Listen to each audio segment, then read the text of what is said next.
रात का अंधेरा घना हो चुका था।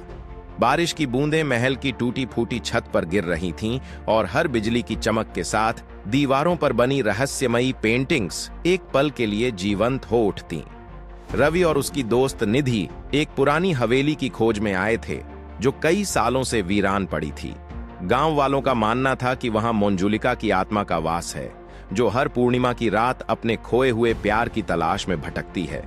जैसे ही उन्होंने महल के दरवाजे को धकेला, एक ठंडी हवा का झोंका आया। अंदर घुप अंधेरा था और चारों तरफ मकड़ियों के जाले लटके हुए थे। अचानक हवाओं के बीच से एक धीमी सी आवाज गूंजने लगी, आमी जी तुम्हार, सुधो जी तुम्हार। निधि ने घबराकर रवि का हाथ पकड़ लिया, मगर वह और भी अंदर जाने लगा। तभी एक कमरे का दरवाजा खुद ब खुद खुल गया। अंदर एक विशाल आईना था जिसमें हल्की हल्की परछाई झलक रही थी।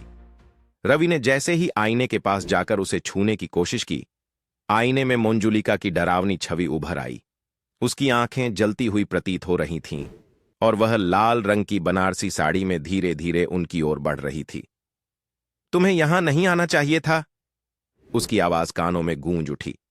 रवि और निधि ने भागने की कोशिश की, मगर दरवाजे अपने आप बंद हो गए। तभी अचानक पूरे महल में दीप जल उठे और एक पुरानी धुंधली परछाई नाचने लगी, ठीक वैसे ही जैसे भूल भुलैया में मंजुलिका नाचती थी। कौन हो तुम? रवि ने कांपती आवाज में पूछा। मंजुलिका मुस्कुराई, मगर उसकी मुस्कान में एक अजीब सा दर्द था।